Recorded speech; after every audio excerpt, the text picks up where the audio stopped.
Check his black belt, that's what Islam says, innit? He's like, who gave him black belt? You have to check this. So my name is Nathan Fletcher. I'm a professional MMA fighter, fighting out of Next Generation in Liverpool. I've got a record of 10-3, and my next fight is on the 20th of June in Manchester on Cage Warriors. So, first question for you. How are you doing today, lad? I'm doing pretty good, thank you. Yeah, I'm just got sparring done then. Feeling a little bit tired, but that's to be expected. Obviously 5 hard rounds and it's towards the end of camp, so the calories are low and whatnot, but all in all, I'm feeling pretty good. I'm feeling excited for my fight. Not long left now. Yeah, 2 weeks. 2 weeks on Saturday, so crunch time now. Last little bits, but where I'm at now, I'm feeling ready to go. I feel like I'm peaking, so it's all coming together nice. What are your thoughts on your upcoming fight then? Yeah, I'm very excited. I've got a good opponent. He's Ronnie Henrique. He's fought all over the world. He's fought in Abu Dhabi, UAE Warriors. He's fought in Brazil, where he's from, on Jungle Fight. So he's fought on some decent promotions. Mixed record. Obviously, he's got 21 wins, which is impressive to go in there 21 times. That's over double the amount of wins I've got in my pro career. 15 losses though as well. So 15 men have found a way to beat him. I'm pretty sure I'm going to be able to find a way to beat him too. Yeah. Oh, come on. Have you got any predictions for us? Yeah, I would say a submission in the first round. That's my prediction. Yeah. Well, yeah, I was predicting first round myself. Yeah. Oh, thank you. Yeah. Good to know you're confident in me, lad. Yeah, I was thinking you're going to get another TKO though. Yeah, potentially. I mean, the way I'm punching at the minute in the gym, I feel very strong, and obviously the last fight was a TKO from a ground and pound position. I don't know, I feel like my jiu-jitsu is going to be the one to get it done this time. In the training camp, I've been catching a lot of submissions. Yeah. Feel very slick, but on the night, you never know when you get in there. Circumstances change. I might end up throwing hands, putting him out with a punch. It could be anything, a knee, a kick, an elbow. I'm a mixed martial artist, so I can do a little bit of everything. So I wouldn't be surprised either way.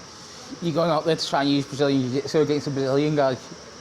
Yeah, but I feel like my Brazilian jiu-jitsu is better than most Brazilian guys, so well, at least better than this one. From what I've seen of him, I feel like I've got superior grappling. So yeah, but check his black belt. That's what Islam says, innit? He's like, who gave him black belt? You have to check this. So my last opponent was a black belt as well, but we need to check this. Am I right in thinking you said you're going to fight for the belt now before you even think about UFC? I think so, yeah. I think, well, obviously if the UFC come knocking, I'm not going to turn them down. Yeah. You know what I mean? But I've got a fight in June against a tough guy. I want to get him out the way. That's my main focus priority. And then after that, we'll see. I think it wouldn't be a mad statement to say I'm fighting for the title next after this one. So yeah, that's my plan anyway in my head. That's how I see my year going. All right, so I want to ask, obviously you're not in the UFC anymore, but you were the first UFC fighter from Southport. I want to ask, what did that mean for you? Yeah, it meant a lot really. I suppose it's quite a big achievement getting to the UFC. It's something that I spoke about since a kid. I used to tell everyone in school I was going to be a UFC fighter, so it's nice to tick that box and achieve that dream. But I'm far from satisfied. My short stint in the UFC isn't going to be the end of my career and the highlight of my career. I want to get back there and make some waves like my teammates are doing now and get my name up there with the top guys in the world. You know what I mean? Yeah. Yeah. Obviously, you were saying like your stint in the UFC didn't go the way you wanted, obviously. But I want to know, like, if you was to go back there, what do you think you'd change? I think I wouldn't have as much pressure on myself now. I'm used to that experience. I've got it in the locker. Like, I've been in front of the bright lights, whereas the first time I fought in the O2, Bruce Buffer's announcing me. These are all things that I've dreamt about for a while. And for it to be happening, in real life, I was a little bit overwhelmed probably. Whereas now I'm more experienced, more mature. I've been there, I've seen it all before. I feel like I'm not going to put as much pressure on myself to perform. And whenever I'm relaxed, calm, composed, I give my best performances. And also, I'm going in this time with a bit of momentum behind me. I'll have had a good run on Cage Warriors. I'll have won 3 or 4 times since getting released. That's my plan. 3-4 fights in a year. Yeah. And yeah, be riding a good wave of momentum. I'll be a lot more ready to deal with the pressures of the big leagues then. Yeah. Well, I think for some people, when they get cut from the UFC, it's a bit of like a death sentence, like the end of the career for them. But you're only 28. You're so young. Like. Yeah. Well, that's it. I got signed very young. I got signed at 26. I went on the Ultimate Fighter. I did quite a lot early on. Like by the time I was 23, I was fighting for Cage Warriors title as well. So I've been around. I am, like I said the other day in a video, I'm a young veteran. Got a lot of experience. I've fought on the Ultimate Fighter. I've fought in America. I've fought in the Apex. I've fought in the O2 in London. Fought for the Cage Warriors title. But I feel like I'm still early-ish in my pro career. I feel like I've still got a good, at least 8 years left. You know what I mean? So I think that I'm a young veteran, and that experience is going to show in my next UK Cage Warriors fights, and then it'll pay dividends when I get back to where I'm meant to be, which is the UFC. Yeah, one thing that I'm interested to ask you is obviously when you was talking about you was on tough, and you broke your leg, didn't you? Yeah. And you still went and like fought and whatnot. Yeah. What was that like for you? The whole tough experience was pretty weird, to be honest, because obviously you're away from home, away from your friends and family.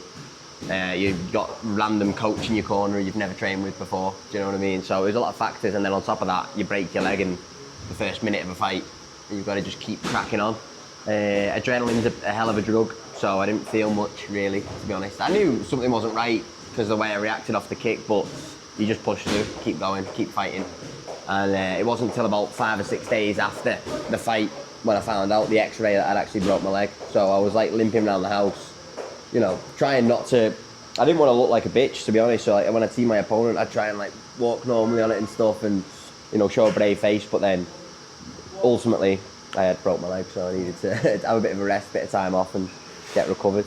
What were your thoughts on the tough experience as a whole then? I enjoyed it.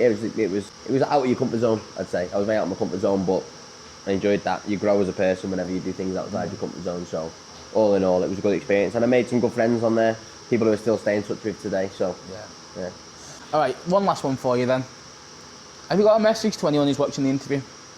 I'd say, okay, then if you're looking at my sort of story over the last few months and years, I'd like to think that I could inspire people a little bit to not give up. So if you're looking at a message, I'd say no matter what you're going through, it might feel like the worst thing that's ever happened to you, i.e. getting cut from the UFC.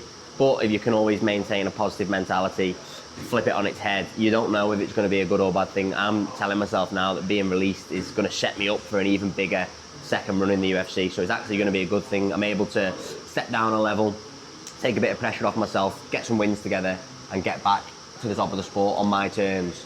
And that's all down to your perspective. So perspective is everything. Try and frame things positively and don't give up no matter what you're going through, because ultimately, as long as you don't give up, you'll never lose. Yeah. Well, thank you for your time, lad. Sweet, thank you, brother. Thank you very much.